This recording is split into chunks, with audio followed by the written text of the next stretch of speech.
In the late Jurassic epoch, as the final splinter of starlight is ruthlessly shattered by the tempests raging across the ocean surface, the pitch-black abyss below opens its eyes silently amid a cold and eternal dead stillness. The air here does not belong to the mundane world. It is an infinite expanse of heavy water, saturated with the bitter sweetness of silt under the crushing pressure of 1,000 meters and the crisp chill unique to primeval ocean currents, a domain belonging to long-distance deep divers, a kingdom of silence and dim glimmerings. Across this utter darkness where even light is swallowed, a behemoth shaped like a streamlined shuttle slowly undulates its tail fin. His monumental eyes, astronomical in proportion, flash with a ghostly blue luster in the dark, yet he stirs not a single piece of bioluminescent plankton, leaving only high-frequency, soundless vibrations to echo through the abyss. This solitary deep-sea hermit, stealthily gliding through the freezing water, was the Ophthalmosaurus, the ancient sea dragon with the largest eye-to-body ratio in Earth's history, and the ultimate solitary traveler within that quiet ocean. Tonight, by the gentle flicker of the hearth fire and through this narrative you need not burden your mind to remember, let us wander into his true life. Let us gaze upon an ancient soul that shattered conventional perceptions, and listen to that silent epic buried deep within the freezing seafloor. He possessed an exquisite frame that left terrestrial dinosaurs far behind and a beautifully elegant, dolphin-like snout, yet he was destined, amid the torments of fate and visual degeneration, to single-handedly witness the quiet retreat of a deep-sea dynasty. His life was symbiosed with the darkness, and with the eventual disappearance of his eye's final glimmer, it transformed into a gentle echo sweeping through the endless passage of time, while the majority of Jurassic predators chased schools of fish among the coral reefs of warm, shallow seas, tearing through the sunlight with their massive bodies. The destiny of the Ophthalmosaurus slid into a completely different, pitch-black course within the bottomless trenches of the North Sea. This represented a highly unusual survival strategy. In an era when shallow water resources suffered from brutal competition, the lineage of the Ophthalmosaurus chose to evade the clamor, reshaping their anatomy across countless generations to conquer that cold, lightless, bone-crushing abyss 1,000 meters down. Their bodies evolved a flawless, fluid profile devoid of any redundant protrusions, with dorsal and tail fins resembling the most exquisite propellers. Most awe-inspiring of all were their colossal eyes, exceeding 20 centimeters in diameter, armored by a rigid ring of bony sclerotic plates to withstand the devastating hydrostatic pressure of the deep.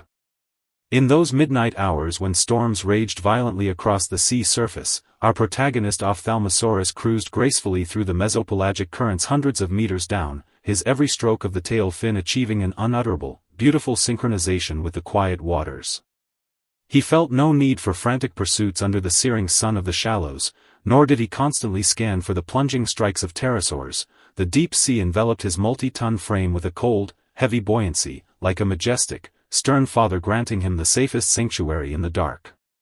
Yet, this absolute pursuit of abyssal glimmers had its heavy script written by fate from the very beginning. It meant he had mortgaged the entirety of his life's light and reproduction to this paradisiacal world, which could lose its bioluminescent plankton at any moment due to continental drift or shifting ocean currents.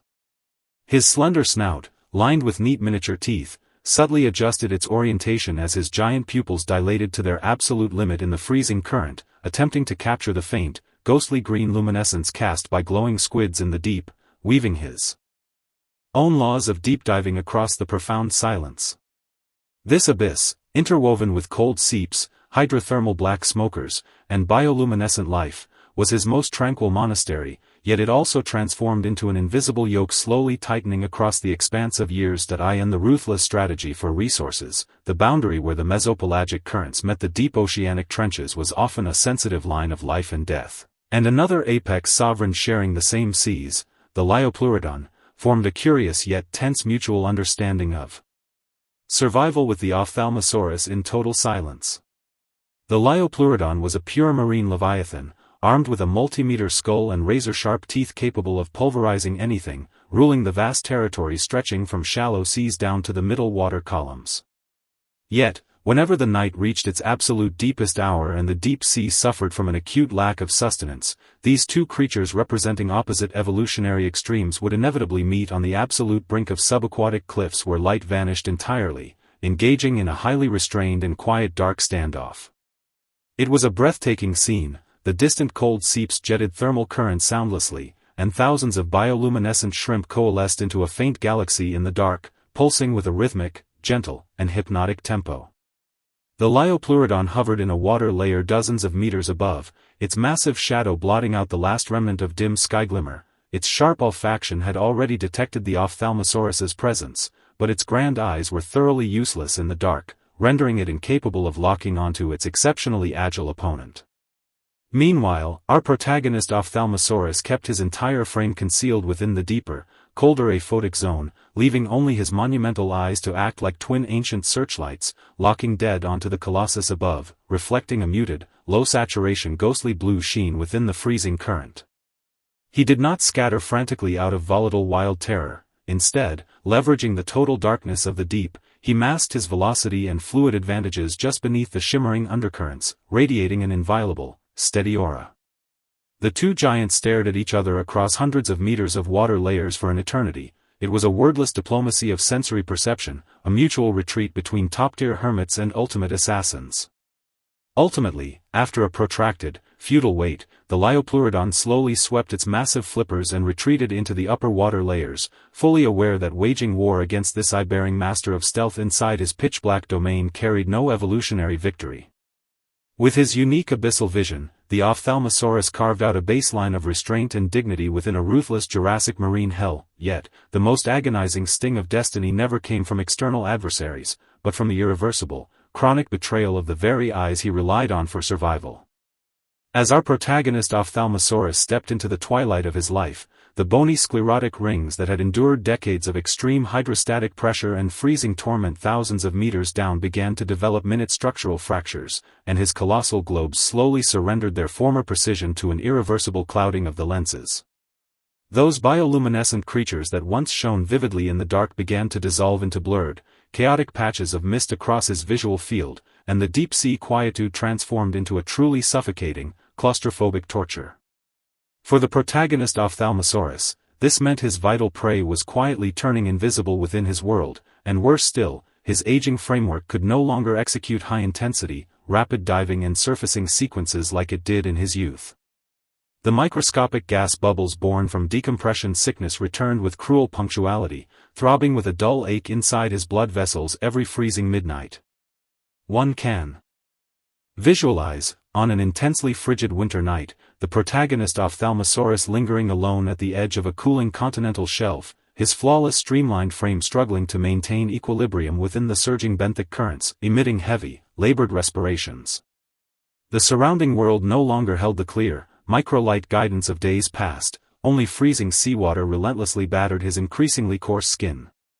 He attempted to hug his body close to the seafloor silt, but his snout, though equipped with sensory features, no longer perceived the abundant traces of benthic crustaceans, but only the signals of extreme scarcity and the bitterness of cold rock. A deeper sorrow weighed upon his inner heart. Due to the catastrophic degeneration of his vision, he could no longer accurately capture the faint water disruptions stirred by his moving kin, and those courtship signals once communicated through bodily undulations in the deep trenches were now reduced to the lonely, unreciprocated pulsing of his own tail fin. This was a dark punishment of blindness, devoid of blood-drenched lacerations, characterized only by light receding soundlessly into the passage of time, pushing this abyssal hermit inch by inch toward the precipice of life, when every avenue of retreat was entirely severed, and his residual vision dwindled to a final, fading thread of dawn glimmer. The protagonist Ophthalmosaurus made a heavy decision full of abyssal courage and a sense of destiny, to abandon the ancient trenches where he had lived for half a century, now completely reduced to a dark tomb, and mount one final, grueling exodus toward the polar frontier, the only place in his memory that held a promise of warmth. It was an agonizing trek that verged on suicide for an ichthyosaur hardwired for the dark deep. They were forced to use frames calibrated for high pressure to traverse the shallow epipelagic zones, a highly treacherous belt saturated with violent storms and colossal predators.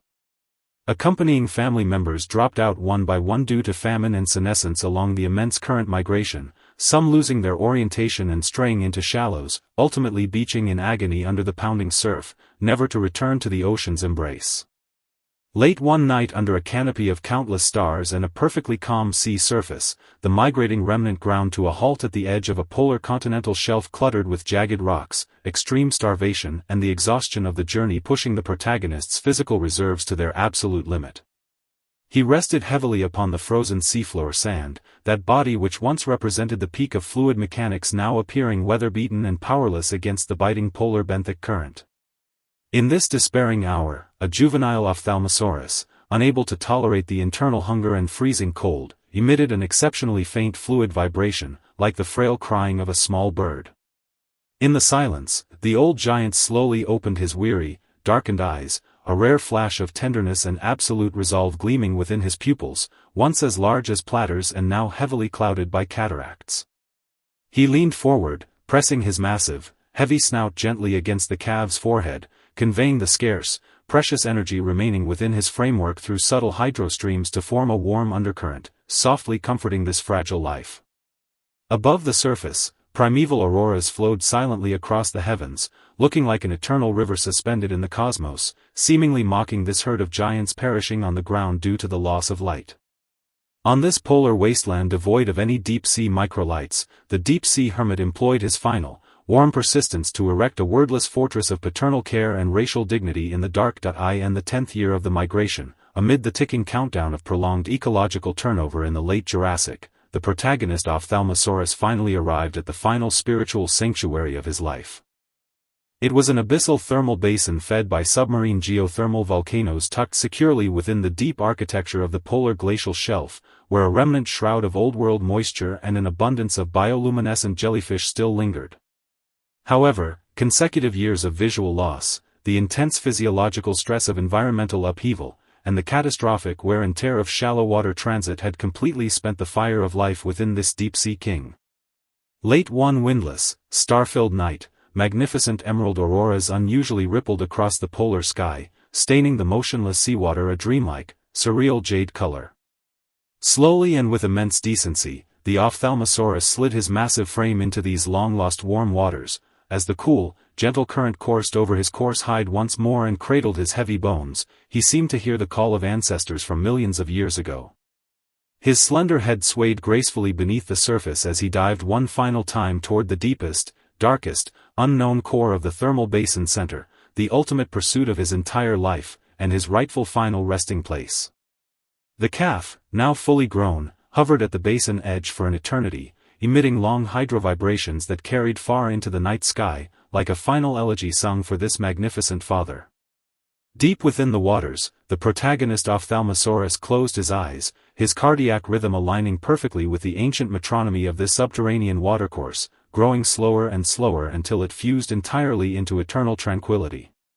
He was not cast aside by his era amid frantic roaring. Instead, he chose to withdraw from this ancient ocean he had once ruled and deeply loved with absolute grace and decency, enveloped by the deep whispers of the current. As the grand magic of geological transformation played out across tens of millions of years, that abyssal thermal spring which once entombed all the secrets of the Ophthalmosaurus was ultimately uplifted by continental compression, turning into the scorching, cold, and unyielding gray shale strata deep beneath modern landlocked mountain ranges today. Those rigid sclerotic rings evolved specifically for the deep, and that heavy frame which once propelled smoothly like a streamlined shuttle were gradually carved by silt and minerals into immortal fossils, remaining as the most incredible biological puzzle in the eyes of human scholars. Whenever the modern midnight descends and the biting desert winds sweep over the gravel barrens of ancient continents, those colossal eye sockets sequestered deep within thousands of meters of rock walls seem to still radiate a faint, ancient sigh in the dark. The Ophthalmosaurus, this sole deep-sea eye-bearing hermit of the age of dinosaurs, never surrendered the masterfully restrained poise of a deep-diving lone survivor amid brutal shallow-water carnage, nor did he exhibit meaningless panic before the cold betrayal of his era. He simply returned the vital buoyancy of life calmly as blindness took over and light receded. The legacy he surrendered to this world is far grander than mere rule-breaking, bizarre skeletal frameworks. It is a profound midnight echo of how life, when confronting an absolute and irreversible destiny, can stubbornly safeguard its abyssal elegance and unique dignity. Watercourses may dry up, and the world may be remolded, but that monumental silhouette which once broke the water's surface amid the midnight depths has long since been permanently branded into the absolute depths of Earth's memory. Now, the night has grown exceedingly deep, and the dust on the desert wastes has finally quieted. That giant resting in eternal slumber beneath the deep water has already fallen into a profound sleep in the distant cradle of time. And you, who have faithfully accompanied this long, stealthy journey, may now shed every ounce of your exhaustion and defenses, close your eyes, and along with this gentle murmur of the current, dissolve into the most secure and sweetest of dreams.